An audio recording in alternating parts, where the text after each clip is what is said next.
Ok, on va pouvoir ouvrir une nouvelle session sur ce qui a été précédemment établi.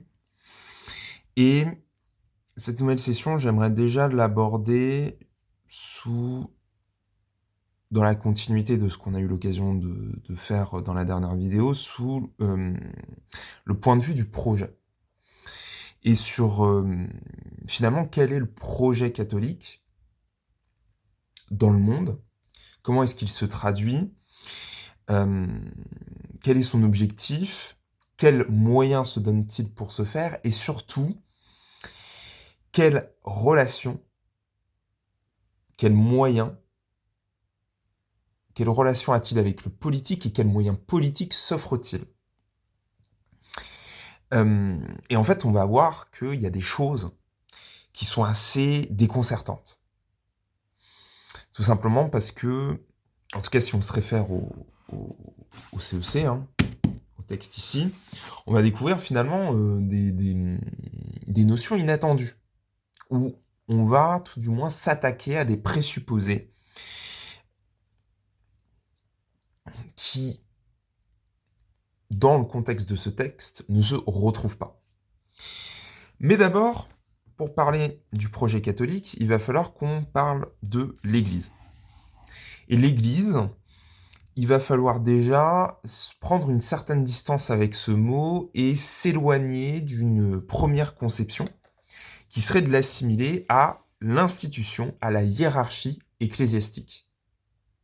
En fait, quand on parle de l'Église, on parle en premier lieu de la communauté des croyants. Et ça, on va tout de suite se le confirmer avec un petit extrait. Le mot Église signifie convocation. Il dessine des assemblées du peuple, en général de caractère religieux.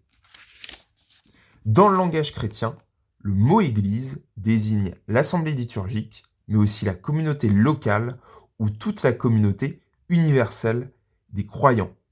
L'Église, c'est le peuple que Dieu rassemble dans le monde entier.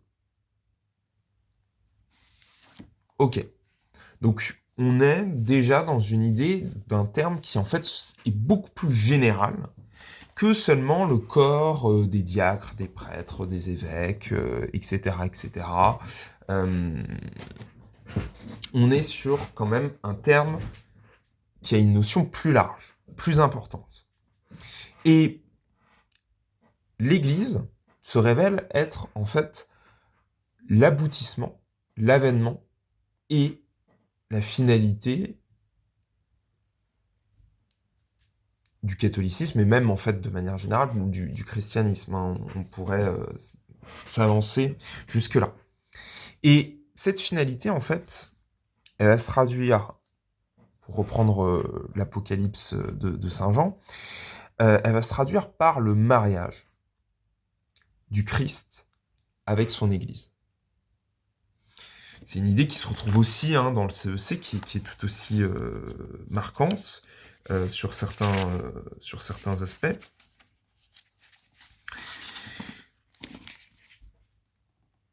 Paul appelle grand mystère l'union sponsale du Christ et de l'Église, parce qu'elle est unie au Christ comme à son époux. L'Église devient elle-même à son tour mystère. Dans l'Église, cette communion des hommes avec Dieu est la fin qui commande tout ce qui est en elle et moyen sacramental lié à ce monde qui passe.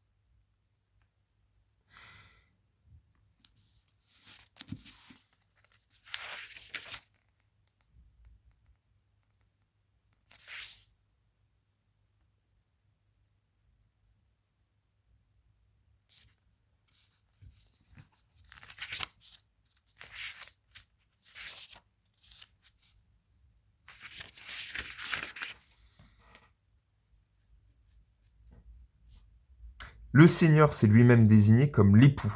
L'apôtre présente l'Église et chaque fidèle membre de son corps comme une épouse fiancée au Christ Seigneur pour n'être avec lui qu'un seul esprit. Elle est l'épouse immaculée de l'agneau immaculé que le Christ a aimé, etc., etc. Ok. Donc, ça, c'est déjà important, cette idée de mariage, parce que c'est vraiment la finalité du christianisme, et pas seulement le mariage entre hommes et femmes, mais le mariage du Christ et de son Église, de la communauté des croyants, pour présenter, en fait, pour représenter la réunion entre croyants et Dieu. Réunion ou union. Et union qui se traduit donc d'un point de vue collectif, mais aussi individuel. Mais,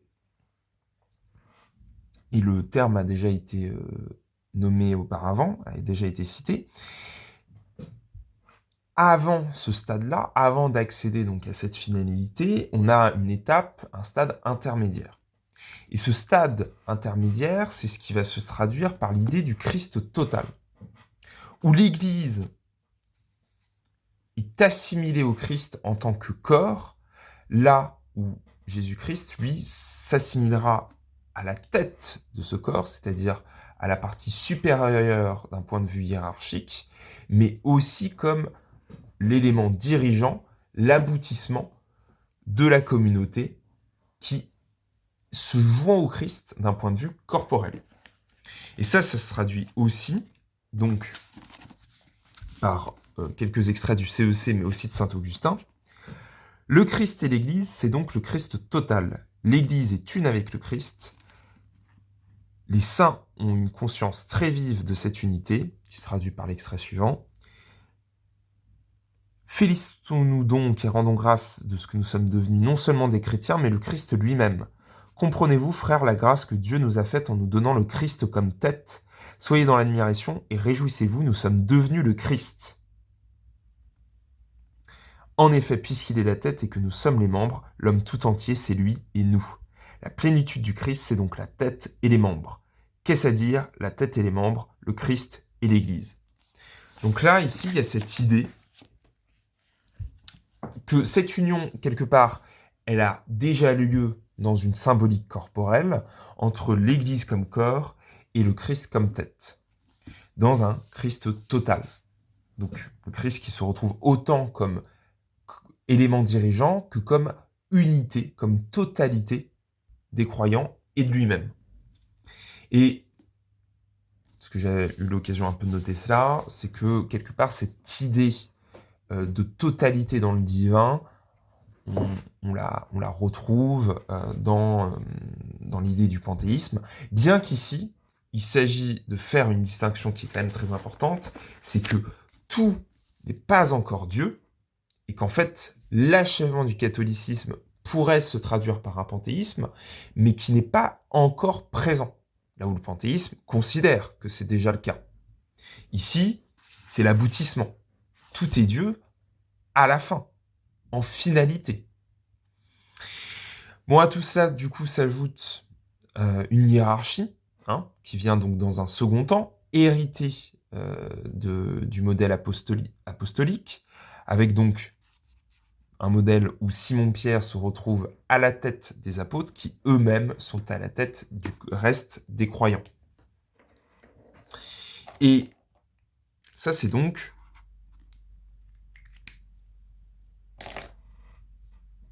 pour résumer très grossièrement, le projet catholique. L'Église, en tant que communauté des croyants, qui attend sa réunion avec le Christ, quelque part déjà présente d'un point de vue symbolico-corporel, mais qui advient à la fin de l'histoire. Et dans l'attente de cette fin de l'histoire, finalement, l'objectif de l'Église, c'est de s'étendre. Bon. Mais la question qui se suit, c'est comment est-ce que on permet cette extension? Comment est-ce qu'elle se réalise? Et ici, pas dans le sens, on va dire, historique, mais bien dans le sens moderne, contemporain. Parce que là, il ne s'agit pas, voilà, de parler ici de croisade, d'union entre pouvoir et Église, mais bien de voir comment est-ce que là, le CEC nous dit, dans le temps qui est le nôtre, dans le temps des démocraties libérales et de la modernité, comment est-ce que on permet cette union Christ et communauté, en se rappelant tout de même qu'il y a quand même cette idée d'extension qui est importante à prendre en compte, et surtout comment est-ce que cela va se traduire dans les objectifs et les moyens que se donne l'Église, et en particulier, parce que c'est tout de même l'un des points de départ de cette série de vidéos, comment est-ce que ça se traduit d'un point de vue politique? C'est-à-dire, quelles sont les finalités politiques et quels sont les moyens politiques que peuvent se donner l'Église? Non pas juste en tant qu'institution, mais aussi par rapport aux croyants. C'est-à-dire, quel référent politique donne l'Église à sa communauté? Et c'est là où, en fait, on va trouver des choses assez surprenantes, voire même qui décontenancent. Alors, là-dessus, on va devoir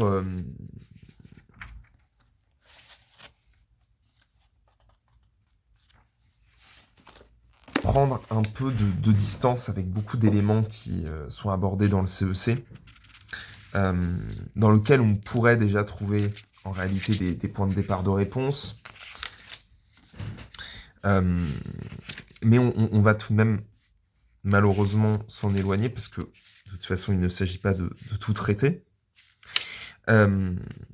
Déjà parce qu'il faudrait aussi parler des désunions au sein même de l'Église, hein, parce que vous avez peut-être déjà ça en tête, vous qui écoutez, hein, mais l'union de l'Église, d'un point de vue historique, on a plus la sensation d'une désunion qui ne cesse de se produire, d'une fragmentation des structures.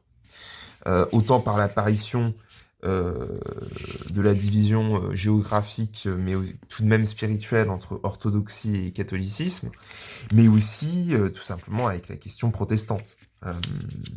Puis même, dans une mesure plus large, les relations aussi que peuvent entretenir l'Église avec judaïsme et islam. Donc, ça, on va le laisser de côté. On va le laisser de côté, et en fait, on va plutôt voir quels sont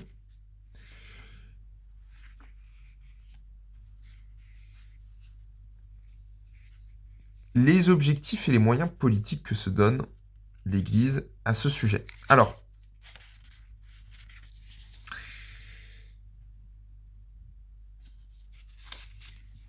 il y a évidemment des considérations que j'aimerais ajouter,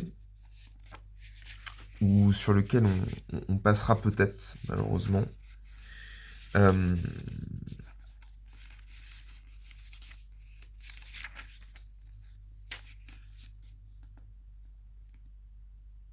ok. Alors.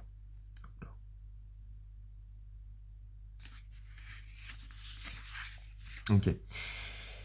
Il y avait un autre sujet que j'aurais souhaité traiter aussi, mais on prendra ça dans un autre temps. Donc,